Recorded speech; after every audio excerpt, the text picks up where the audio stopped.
नमस्कार,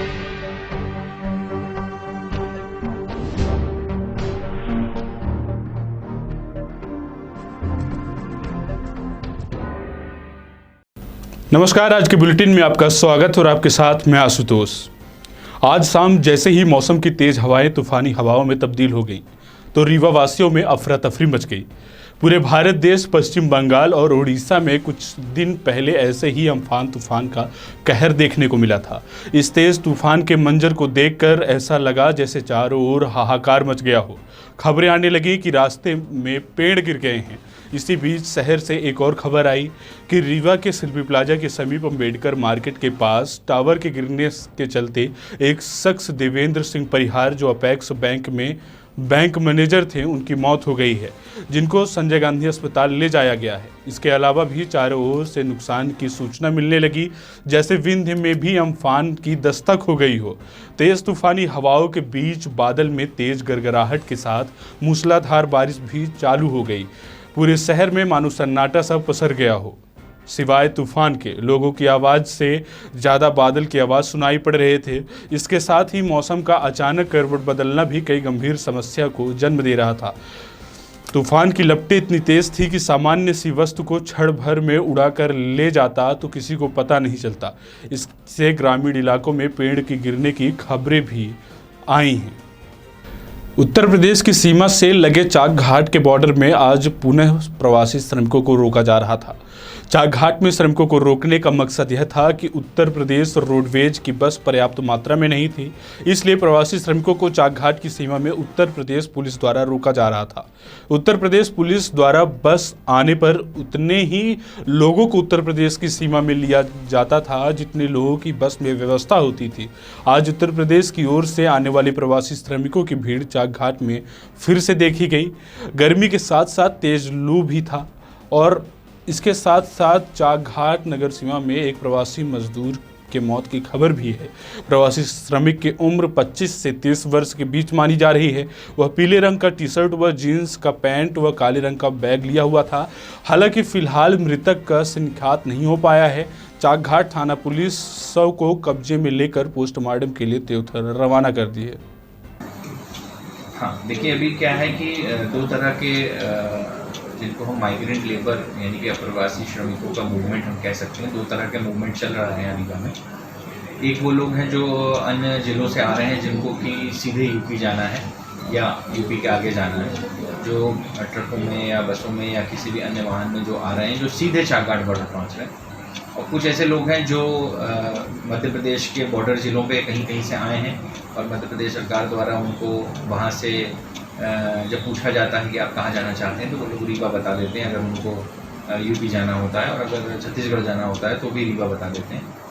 तो ऐसे बहुत सारे लोग हमारे यहाँ आ रहे हैं जिनको इंजीनियरिंग कॉलेज में चेक किया जाता है और बाद में क्योंकि वो यूपी जाना चाहते हैं तो उनको भी ले जाकर चाकघाट बॉर्डर पे ड्रॉप कर दिया जाता है, जहाँ पे यूपी की बसेज लगी होती है।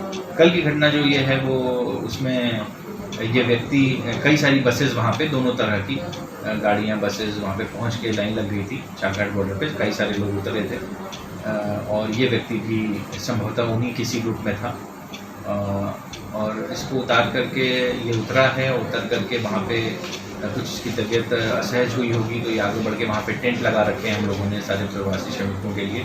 पानी की व्यवस्था वहाँ पे कर रखी है और वो बैठा वहाँ पे और उसने वहाँ पे पानी पिया है और पानी पीने के बाद जिसको कहते हैं ही जस्ट ड्रॉप डाउन और अचेत हो गया और गिर पड़ा। बाद में डॉक्टर को बुलाया गया और जब उसको देखा गया तो डॉक्टर ने बताया कि वो डेथ हो गई है। मोस्ट प्रोबेबली जो हम लोग को प्राइमा फेसाई देख करके समझ में आ रहा है वो ऐसा लग रहा है कि ये तो हीट स्ट्रोक से या लू के कारण या किसी इसी तरह के कारण डेथ होना संभव लग रहा है। और डिटेल जो कारण है वो ऑब्वियसली जो पोस्टमार्टम होगा उसके बाद पता चलेगा। कल जब उसकी डेथ हो गई तो उसके बाद जो ड्यू प्रोसीजर होता है प्रिकॉशन लेकर के कहीं कोई कोरोना से रिलेटेड डेथ ना हो या उसका संक्रमण ना हो, इसके संभावना को देखते हुए उसको ड्यू प्रिकॉशंस के साथ उसकी बॉडी को हम लोगों ने वहाँ से उठवा करके जो नज़दीकी सबसे पास मॉर्चुरी है उसमें रखवा दिया है और आगे की कार्रवाई डॉक्टर्स लोग कर रहे हैं। रीवा जिले में इन दिनों लोगों की ऐसी लापरवाही देखने को मिल रही है जिससे कोरोना वायरस के बढ़ते संक्रमण का खतरा मंडराने लगा है। इसके बाद अब स्वयं संभागायुक्त तो डॉक्टर अशोक भार्गव ने लोगों को नियम का पालन करने का मैसेज दिया है। वैश्विक महामारी कोरोना वायरस के चलते समूचे देश को लॉकडाउन किया गया था, जिसके तहत लोगों को सोशल डिस्टेंसिंग और मास्क पहन कर रखने की हिदायत दी गई थी, परंतु आज भी नियमों को लेकर लोगों की जागरूकता पर सवाल खड़े हो रहे हैं, क्योंकि हर रोज कहीं न कहीं सोशल डिस्टेंसिंग के नियमों की धज्जियां उड़ाते हुए लोग दिखाई दे रहे हैं। दरअसल सोशल डिस्टेंसिंग के नियमों को ध्यान में रखते हुए रीवा जिला प्रशासन के द्वारा शहर के अंदर सब्जी के लिए 4 मंडी बनाई गई थी, जिसके कारण लोगों की भीड़ एकत्रित ना हो सके, परंतु लोगों की लापरवाही ऐसी है कि लगातार नियमों को दरकिनार करते हुए मंडी में भीड़ लगाई दिखाई देते हैं। इस पूरे मामले पर मंडी प्रशासन की भी बड़ी लापरवाही सामने आ रही है। बता दें कि मंडी प्रबंधन या फिर लोगों की लापरवाही महंगी भी पड़ सकती है तथा इससे कोरोना वायरस के संक्रमण का खतरा भी बढ़ सकता है। नियमों को ध्यान में रखते हुए संभागायुक्त डॉक्टर अशोक कुमार भार्गव ने लोगों से अपील की है कि वो नियमों का पालन सख्ती के साथ करें। देखिए, कोरोना वायरस एक वैश्विक महामारी के रूप में, चुनौती के रूप में हमारे सामने है। इसका अभी कोई इलाज, किसी तरह का कोई टीका, कोई दवा उपलब्ध नहीं है, तो हमारी सतर्कता, जागरूकता और सावधानी ही इससे हमें बचा सकती है। और सोशल मीडिया के माध्यम से, समाचार पत्रों के माध्यम से हमारे माननीय प्रधानमंत्री जी और जो स्वास्थ्य विभाग और होम डिपार्टमेंट के निर्देश हैं, बार बार आकाशवाणी और दूरदर्शन के माध्यम से भी ये सबको समझाइश दी जा रही है कि जो एक सुरक्षित शारीरिक दूरी है वो बनाकर रखें, अपने चेहरे पर मास्क का उपयोग करें, अनावश्यक रूप से बाहर घूमें नहीं, भीड़ में जो है इकट्ठा ना हो, भीड़ ना होने दें, घरों पर रहें, लॉकडाउन के जो नियम हैं उसका पालन करें। यदि हमने इन सब नियमों का पालन नहीं किया तो इसका हमें बहुत बड़ा खामियाजा उठाना पड़ सकता है। इसलिए मैं ये सबसे आह्वान करना चाहता हूँ कि आप अपने अपने घरों में रहें और जो सुरक्षित सामाजिक दूरी है उसको बनाकर रखें, चेहरे पर मास्क का उपयोग करें, बाहर कहीं भी थूकें नहीं और अपने चेहरे को बार बार अपने हाथों से ना छुएं, अपने हाथों को बार बार आप साबुन से धोएं, सैनिटाइज़ करें।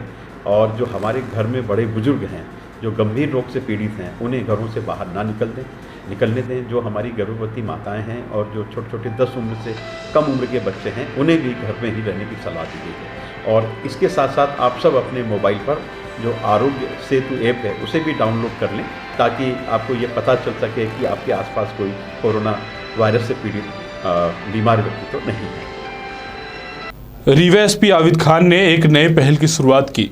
वो सभी फरियादी की सुनेंगे फरियाद, लेकिन सोशल डिस्टेंसिंग के साथ। यह है रीवा पुलिस कप्तान एसपी आविद खान का फरमान। हर मामले का किया जाएगा निराकरण। आज एसपी आविद खान ने कार्यालय में एक ऐसी ही तकनीकी का उपयोग किया गया जिसमें अंदर बैठे पुलिस अधिकारी बाहर बैठे पीड़ित को देख सकते हैं, उनकी पीड़ा को सुन सकते हैं और फरियादी भी पुलिस अधीक्षक को देख सकेगा और उनके हाव भाव भी समझ सकेगा। एसपी कार्यालय में डबल कैमरा सिस्टम स्क्रीन लगाई गई है, जिसमें से एक स्क्रीन पुलिस अधीक्षक के सामने होती है तो दूसरी फरियादी के सामने, जो बाहर लगे हुए कैमरे के सामने आकर फरियादी अपनी पीड़ा पुलिस अधीक्षक को बता सकता है। यही नहीं, जिले में पुलिस अधीक्षक यही बात वीडियो कॉलिंग के माध्यम से थानों में भी प्रभारियों को समझा सकते हैं। कोरोना महामारी के चलते हर एक के माइक के माध्यम से ही फरियादियों की पीड़ा सुनी जाएगी।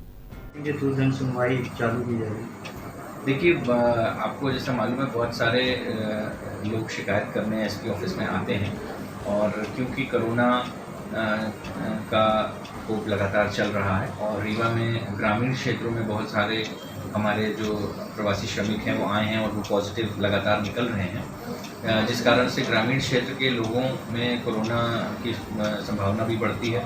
और क्योंकि अधिकांश लोग जो हमारे ऑफिस आते हैं वो ग्रामीण क्षेत्रों से ही आते हैं, इसलिए सबसे मिलना जो है वो थोड़ा सा दिक्कत होती है और उसमें ये संभावना भी बनती है कि संक्रमण हमारे यहाँ ऑफिस में ना फैले। लेकिन अगर उनसे ना मिलें हम तो ये फिर समस्या आती है कि जो उनकी प्रॉब्लम्स हैं, जो उनको कुछ भी समस्या आ रही है जिसका पुलिस से हल निकलना है या जिसका एसपी ऑफिस में या एसपी साहब के पास से हल निकलना है, वो नहीं संभव हो पाता। आवेदनों को हम लोग ले रहे थे और उनको रिसीव दे रहे थे, लेकिन उससे जो आवेदक है जो इतनी दूर चल के आता है उसकी संतुष्टि नहीं हो पाती है। इसलिए हमने एक सिस्टम ये बनाया है कि अब हम लोगों ने एक डुअल कैमरा सिस्टम रखा हुआ है। एक कैमरा बाहर लगा हुआ है ऑफिस के और वहीं पे एक स्क्रीन है। एक कैमरा हमारे यहाँ अंदर लगा हुआ है, हमारे पास एक स्क्रीन है।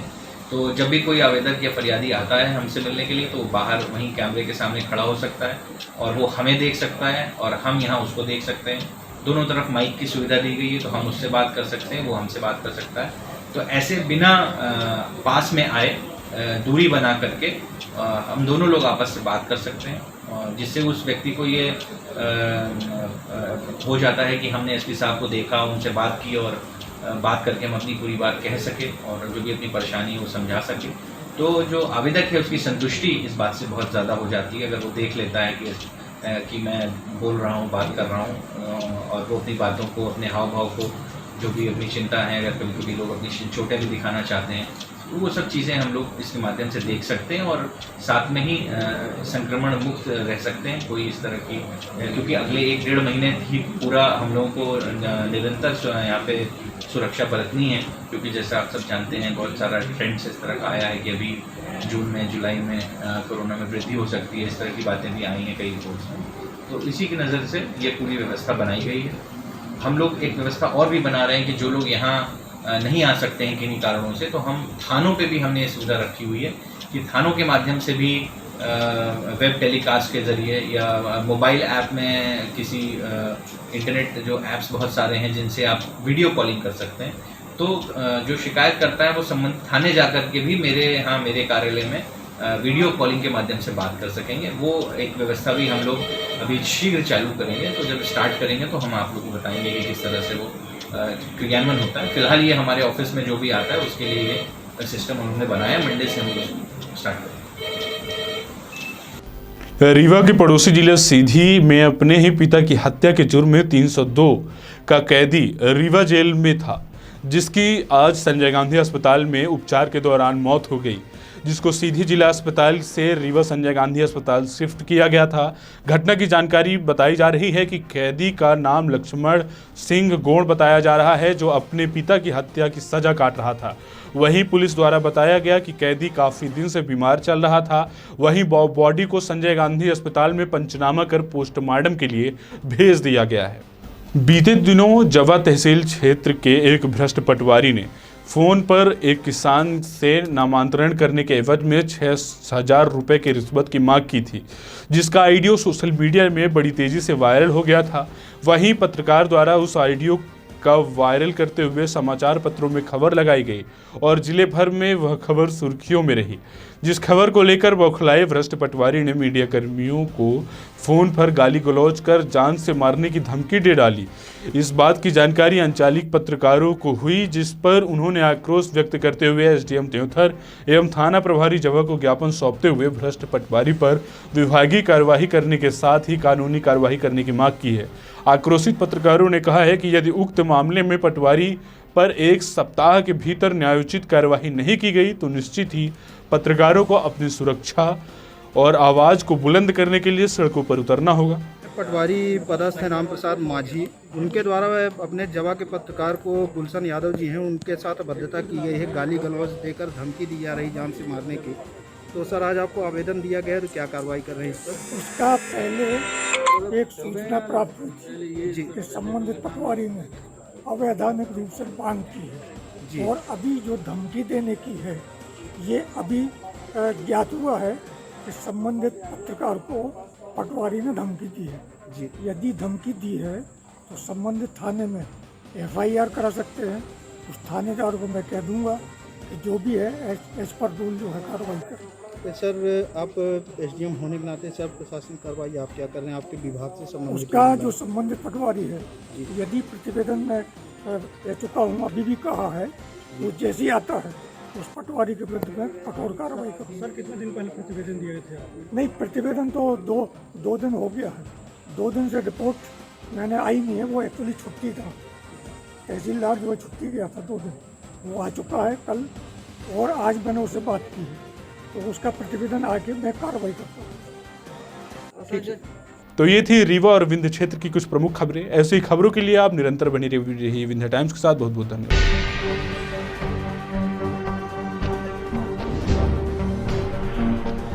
VT Bulletin sponsored by Uttam Singh Academy, Rewa.